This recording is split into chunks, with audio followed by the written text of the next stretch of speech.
Hey folks, it's Shane. Thanks for taking the time to watch this video. Parks on the Air and Summits on the Air are really gaining in popularity. New to ham radio and seasoned hams alike are looking on getting into it. One thing you really need to consider right away is the antenna you're going to be using and a support for it.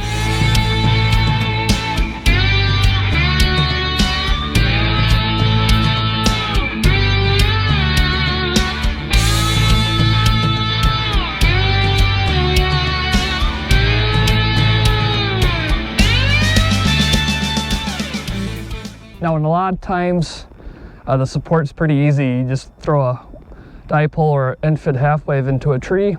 But sometimes you're out in places like this where there isn't a whole lot of trees, so you need some type of a mast. Now, if you go look through my video catalog, you see I use the Pactenna end-fed half-waves quite a bit, and I got a couple of spider beams fiberglass masts that I really enjoy and I use quite often. If you're just getting into it, while they're not the most overly expensive things, they will set you back a few $100, which, if you're like me, that kind of is a little bit of a barrier, especially if you're not sure if you want to do something.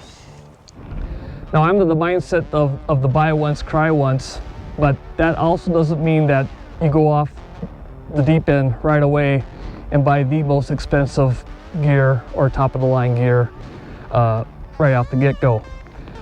Sometimes you'll find out that the hobby isn't exactly as much fun as you want it to be, or it is as much fun as you want it to be, and you just simply don't have the time to dedicate it. So instances like this, it is wise to kind of ease your way into it. And one great way to ease your way into it, especially if you don't have any kit building skills like me, is this guy right here. I'll get more detail on that in a second.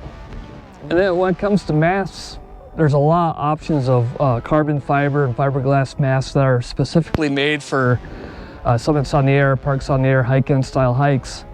But again, they can be kind of expensive, and for something that you're not sure about whether you're going to have interest or have the time, something like this is probably a very good option to try. In fact, a lot of people try this and stay here because it does everything they need. And that's just a collapsible fishing pole. This one right here is by Shakespeare. It's called the Wonder Pole. You can find these on eBay.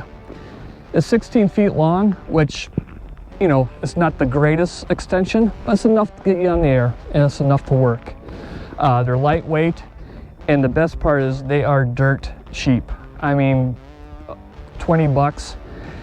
You can find other stuff on eBay that's even cheaper. So you can pick up 2 of these, and if it turns out you don't like parks on the air, you can go to fishing. So no more on this antenna itself. This one that I made and was the first one I used with my 891 is the HQD speaker wire antenna. Loosely kind of a joke name, is made by our friend Jerry, who's really instrumental into Summits on the Air. At least he's the one that got me into this hobby. It's just basically a wire dipole made from a length of speaker wire, and there's no matching unit or transformer or unun or balun or anything like that. It's just a wire, and chances are you probably have some speaker wire or lamp line or something similar around that you can make this. So the investment may be just this little binding post connector. I won't go into details on how to make this. However, if you stick it out to the very end of my video, on the cards on the top will be a video to Jerry's video where he shows you how to make this. So check that out if you're interested.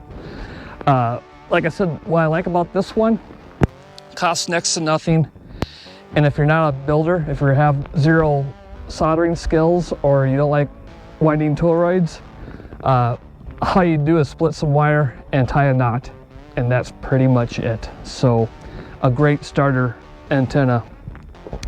Other options, you know, like again, I like the end-fed half-waves from Pactenna that come built, ready to go, but you know, they're not exactly cheap.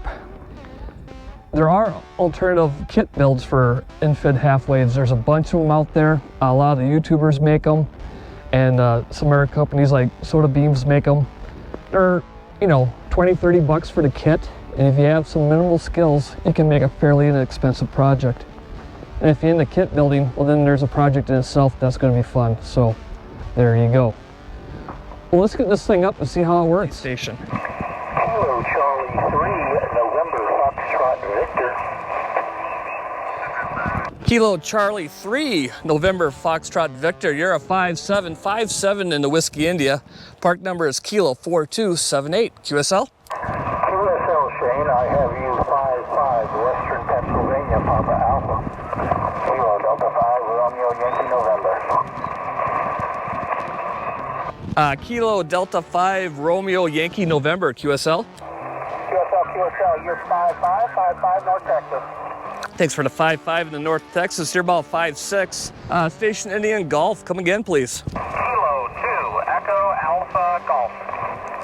Kilo 2 Echo Alpha Golf. You're a 5757 in the park. Kilo 4278. QSL?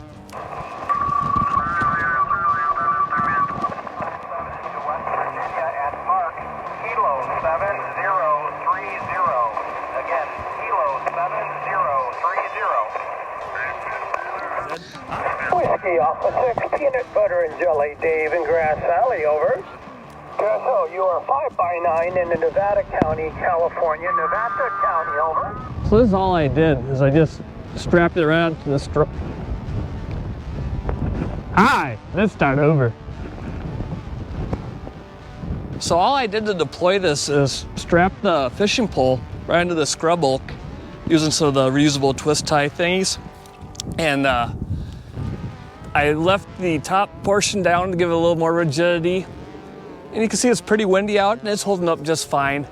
Not exactly a lot of height, but it's enough to get out there. I have the speaker wire set out in an inverted D, and it just goes down right over there and right over there, just a couple of feet. Let me show you. So here we are on one of the legs of the antenna. The speaker wire comes down, and I just got it looped on itself and tied off with a zip tie. Then I have some cordage tied on to that zip tie. I like this Dyneema that's this bright green color, a little easier to see. And it goes right into an aluminum tent stake. So I keep this all on it all the time. It's very simple. I just attach it to the mast, lay everything down, lay out each leg a little bit and stake it down, put the mast up, and then adjust accordingly. Let me pull the mast down and I'll show you how I secured the antenna to the mast. So here's a look at the split of the antenna and where I secure it to the mast. So we have the feed line that comes up, then you split off into your two legs, and at that split is where you have the lineman's knot. I looped it up a little bit, and then I added a zip tie with an eyelet on it. And you'll notice I have some Gorilla tape wrapped around it. That's not needed for this. It's just a good place to put a little extra Gorilla tape. It's always handy to have some in all your gear for field repairs. And then on the fishing pole itself, it has the eyelet that comes with. Again, I just took some of this Dyneema cordage and I tied a knot onto that. And then when I secure this antenna, I'll just tie a simple knot through that eye loop. And it just all gets hoisted right on up. So now I have the mast down and I have the antenna just basically laid on the ground. Each leg is going out still. I pulled the stakes out and this is where I start to put everything together. And this is why I really like these little Osprey roll-up pouches that keeps everything in one spot. As you can see, I got these three, well, you probably can't see, but I got these three strips of Velcro that I use to secure everything. And also in the pocket is I got the cap for the fishing pole. So now I'll put that back so I don't lose that. So what I do at this point is, now, like I said again, make sure you pull the stakes out, it's a lot easier, is from the center point, I'll just start winding in, doing the figure 8 style of each leg. And the rigging, or the guy line, or whatever you want to call it, so to speak, out there. And then I keep the tent stake just as well, all attached, so it's all in one spot. As you can see, it pulls up in this little spot. Get the one piece of Velcro double back tape. And there I got one of the legs done. Rinse and repeat for the other leg and the feed line, and you got everything down in one package. All right, so I got it all rolled up now. I have each of the legs put together. See, some of the cordage got loose, but that's all right. We'll tuck it up as so. And then here I got the feed of the antenna all rolled up as well. And you can notice I got a much longer piece of tape. That way I can just do this. Put it all into one. And we got a semi-neat little package here that will easily stow away in one of my little roll-up bags. Now I used to just keep it all with the one piece, but of course then the legs and the feed line would get all tangled up and I'd spend a lot of time untangling and swearing.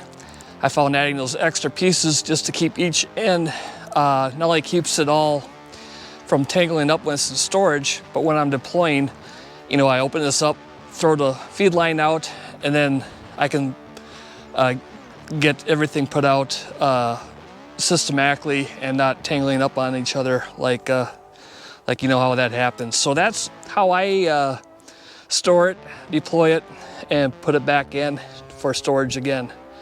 Handy little antenna, super simple to make.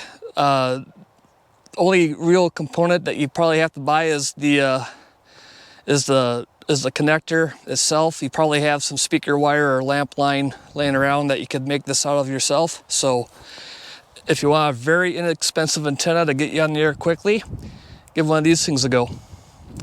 So with that, thanks for checking out this video, and I'll catch you on the next one. 73.